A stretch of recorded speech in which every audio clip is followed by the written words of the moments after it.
hello, how are you? I hope that you're having an amazing summer, that your back to school days have been fun, that you're enjoying Labor Day weekend. I really appreciate you spending some time with me to see how things went for the Fun in the Sun Project Pan. It was a collaboration started by Alex. You know her as OneBeautyAddict here on YouTube, so check her out in the description box below, along with the other amazing project painters that have jumped into this challenge, because she rallied us all together to just say, what makeup inspires you to just think of summer and just really enjoy trying out different things in the summertime? And so we all chose between 6 and 10 items, and we've been doing this since about end of June. It was like June 21st time frame. So I wanted to offer you a little bit of encouragement. If you've never jumped into a project pan before, things like this where you do it seasonally, where it's like 3 to 4 months, is the perfect way to really kind of get yourself in a routine of a capsule makeup look. You know what I mean? So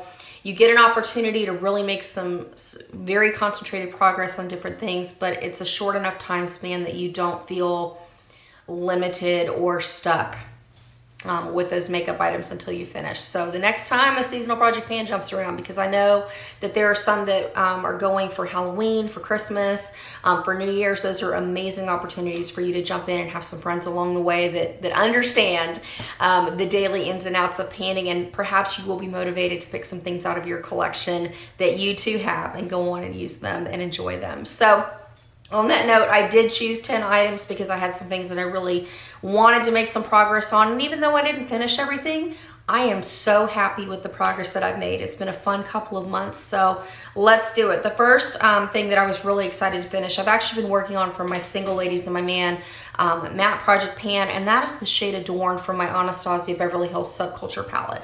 It was a beautiful bronze shade that went right here, and I really was excited the day I finished it. It was a gorgeous everyday kind of bronze. In fact, I found the dupe to it from Juvia's Place that I will share with that single ladies and my man matte update coming up in the next week or so. But I wanted to kind of share this with you in case you are painting some Anastasia shadows, because I'm not the only one that's noticed it.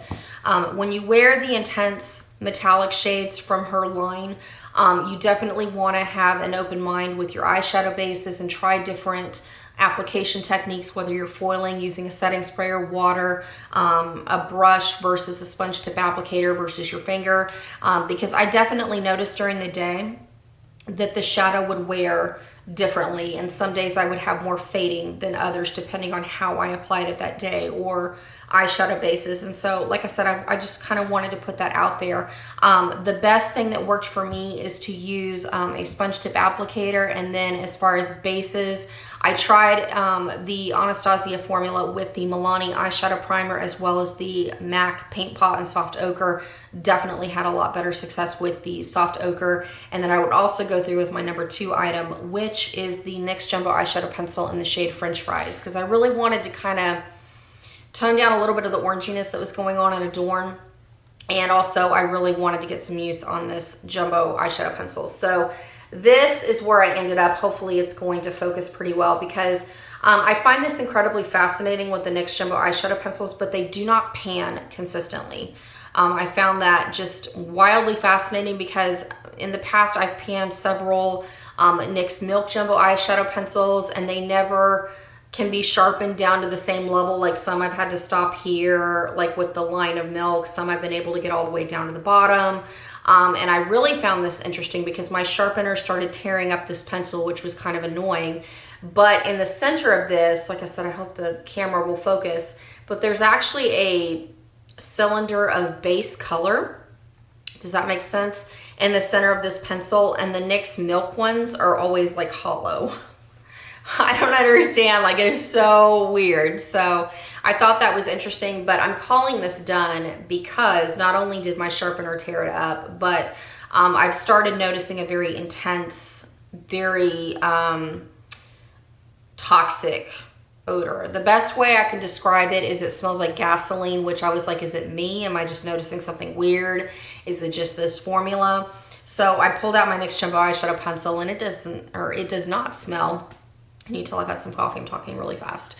But it does not smell. And then I went on and picked up a backup pencil of French Fries, and it doesn't smell. So I'm better safe than sorry. I am calling this done. even though, yeah, I could definitely sharpen this, I guess, a little bit more, but I'm just over it. So I'm happy with the progress I was able to make, and it is a lovely partner with the Adorn shade and also with this Juvia's Place shadow, and then other bronze shades in your collection. It's just a lovely base that really intensifies the metallicness, while at the same time kind of tones down kind of the brassiness of the gold in that shadow. So super, super fun. Then on that note, since I got into such a groove wearing a lot of bronze eyes, I started off the challenge really wanting to pan a red lip. And in particular, I chose a combo of my MAC lip pencil in the shade Ruby Woo, along with my MAC Viva Glam lipstick in the shade Sia.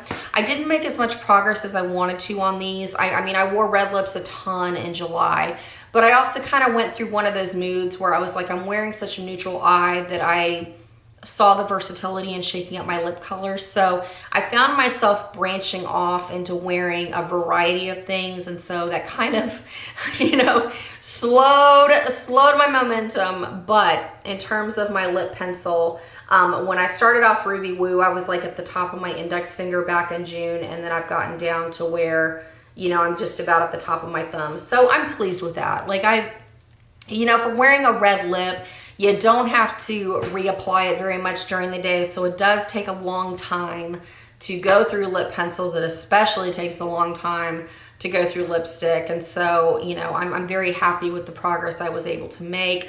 I definitely wore red lips more in the last month and a half than I've worn in the last several years, which says a lot for me because red lipstick used to be my go-to, like, holy grail for years. That's what I would wear every single day of my life. And now that I branch out and do other things, you know, any progress is good progress, you know what I mean? But it was kind of funny that I found myself just kind of wanting to gravitate into other lips. In fact, this lip has been kind of my go-to love lately. It is the Milani lip pencil in the shade Spice, topped with the Maybelline lipstick in the shade, what is it, Spice For Me? It's one of those universally flattering shades that comes in the tube that looks like the color, you know what I mean? Because I know there's like the other Spice one, but it looks like this. So definitely my go-to lately. I have been loving this on an everyday basis. So, and then I've been wearing nudes and berries and whatnot, which kind of surprised me, like going into the berries and some of the fuchsias, because the blush I chose for this challenge was my MAC Sheer Tone blush in the shade Peaches. And this really kind of opened up my eyes to how universally flattering this particular shade is, because it's just the perfect amount of peachy coral flush to the cheeks that it gives a glow, but it's not obnoxious. You know what I mean? Like I could wear this with any lip color that I wanted to during the day. So definitely, if you are the type of person that you don't care if you don't switch up your blush on a regular basis, you want something that you can just grab and it's going to match well with any eye look that you desire wearing or any lip color that you desire wearing, this is definitely worth putting onto your radar, because I mean, it looks gorgeous with this bronze eye that I'm wearing, but you can also put it in with greens and purples and burgundies and a whole bunch of other things and lip colors. Like I said, I had no problem pairing it with fuchsia on the lips, or pairing it with like a rusty brown orange, or pairing it with a red lip, or pairing it with a nude lip. It was just a gorgeous color that I didn't have to think about on a daily basis. And it doesn't have tons of shimmer in it. It's a very sheer matte formula, and so I enjoyed the heck out of this. And I didn't hit pan, but definitely in person, it's not going to translate as much on camera, but I can see that I'm making a little bit of a well in the center of that. So that makes me really, really happy, because it does take a long time to make progress in MAC products because they are so densely packed into those containers. So that I'm very, very satisfied and happy with. So the next one I was doing a happy dance, and that is the bronzer I chose, and it is the NARS Sun Sweat bronzer in the shade Laguna. And I was a little bit afraid I wasn't going to make progress on this when I started, but the day that I hit pan, I was like, yes. So fun fact, some of the NARS Laguna bronzers, like if you get the traditional formula, have metal pans. The Sun Sweat formula has a plastic, the plastic grid pan. So this is where I've ended up with the NARS bronzer. As you can see, I've cleared out the center, and then you can start seeing a little bit of the grid pattern. So Oh, that's exciting. Really, really exciting, which has made me motivated because bronzers are kind of one of those items that I love using it every day, but I do kind of get sick of looking at the same bronzer day after day. But now that I see pan, I'm definitely motivated. I'm going to keep this tossed into my makeup bag to make some more progress, especially since I can start seeing kind of those faint grid lines around that circle. I mean, it's just so motivating because it takes forever to hit pan on a bronzer, you know what I mean? So that was incredibly exciting, but I was really surprised because I thought that I had the other packaging that would have the metal pan. So I think next time I try a bronzer, I might try out the NARS like original, you know, like they only have the two options of Laguna and Casino, you know what I mean? I think those are the metal pans, but I thought that's what I was getting, but it's not. So a little bit different. Then another one that I was really impressed when I saw the playback of my original video that I did back in June. I've been working on the Kate Spade Live Colorfully Rollerball. And when I started this, I mean, it takes me a long time to use rollerballs because I pretty much only apply them once a day. But like I said, when I started the challenge back in June, I was up here kind of at the first quarter of the bottle, and now I'm definitely at the halfway point. So that was a really fun thing. I know Alex shared this tip recently in one of her top 5 project pan tips, and that was to take pictures and have footage because you will really see the difference in products, and that definitely was the case for me with this product because when I go in and apply it on a daily basis, I take a little bit on my wrists and then a little bit behind the ears just to give me a little something, but it's not overly potent. I'm not a huge fan of fragrances in general, and so when I saw the footage of that, it was just incredibly motivating to me because it's taken me a long time to pan rollerballs in the past. So I'm still enjoying it. I'm gonna continue working on this. However, I have joined Scentbird because I do want to try to find some scents that, you know, maybe find a classic scent for me that is just my go-to. But since I'm so picky on it, I figured that might be a fun way. But I do really enjoy this, and it's been nice to kind of see the progress now looking back. Then for some things that I successfully finished. The very first item I actually finished from this challenge was my Mario Badescu facial spray with aloe, sage, and orange blossom. This was a spray that I would use as a refresher mist in my purse, and once I started the challenge, I just rotated it in with my makeup bag, and I really did enjoy this. I like the Mario Badescu facial sprays in general, but the scents I can kind of go back and forth on in terms of do I like it or am I kind of indifferent about it or do I not like it. The orange blossom is definitely one of those where, you know, I guess you could say it's an acquired scent because some days I would like it better than others, and especially during the summer, like when it was super hot and I would, you know, refresh my face from being out in 100-degree weather. I did not like the orange scent like when it was like stupidly hot outside, you know what I mean? Like it just kind of went gross. But if I was just kind of setting my makeup and I would use this and I wasn't uncomfortably hot, then it'd be like, ooh, I really like it. So I just thought that was interesting. How our preferences can change just by the weather kind of going on around us, because like I said, it would definitely change my opinion of how I felt with like, do I like the orange scent right now, or do I find this, you know, just disgusting or whatnot. But the facial sprays in general are definitely some of my fave. Definitely worth picking up when you are in Ulta next time. Then another, I've got 2 eyeliners to kind of close out this challenge. The first one that I finished was my Milani, what is this called? Stay Put eyeliner in the shade Intense Noir or Intense Black. It's a really smooth formula. In fact, it is so smooth that if you have hooded eyes like I do, you definitely want to make sure that you set the formula, especially if you're dealing with really hot weather. Because I noticed when I would apply my makeup, if I would instantly start kind of moving my eyes around without setting it, I would definitely have a little bit of transfer. I still like the smooth creaminess of this pencil because it's super easy to do a thin line, or you can do a thicker liner if you wanted to. But definitely that was something that I noticed, that it's not a dry formula. It's very comfortable. It doesn't tug, it doesn't pull, but it transfers. So, however, that being said, it is an eyeliner that I have decided to repurchase because I do appreciate the fact that I can pick this up at the drugstore. It is more affordable than going for a high-end liner, and it gets the job done. And then I just make sure that I set it with some black shadow, which I'm already project painting for my collection anyway. So fun times with that one. And then lastly, item number 10 is the Pure Cosmetics On Point Eyeliner in the shade Rain. I love, love, love, love the formula of these pencils. They're stiff enough where they don't run and bleed all over the place, but they're definitely creamy enough where they don't pull and tug. I definitely prefer this formula on my lower lash line. And you know, when I started doing the Fun in the Sun project pan, I wasn't sure how much I had on this pencil because every time you close the lid and twist it, it self-sharpens and then it brings up more pencil.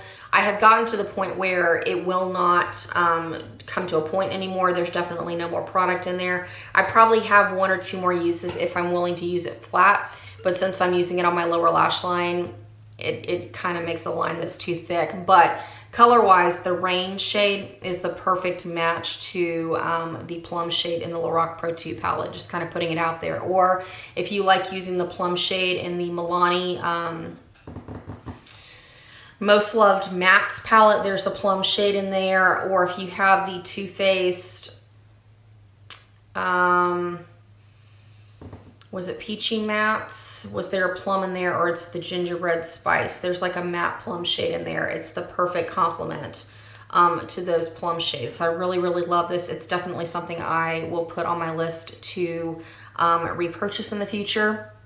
And so like right now I've gone back in with a Revlon kind of a plum aubergine type liner, and I really enjoy that as well. So more opportunities to move out some old makeup, right? So on that note, that about wraps it up. This challenge was a lot of fun. Alex, I really appreciate you including me in on this Project Pan collab. It's been a lot of fun, and I really feel just accomplished being able to move out some old makeup from my collection. I hope that you are also feeling just motivated and ambitious towards your makeup and wanting to try some different things and rediscover some amazing products in your collection. One of the best ways to do that is to watch Project Panners, because you may have some of the same items that they're working through, and perhaps you will be inspired and motivated to try some different tips and tricks with those items as you go through your day with your makeup. So I really, like I said, I really appreciate you taking the time to, you know, spend with me. Check out all the ladies in the description box below with their amazing videos, because they are also wrapping up all the items that they have panned for the last couple of months. I have some videos coming your way.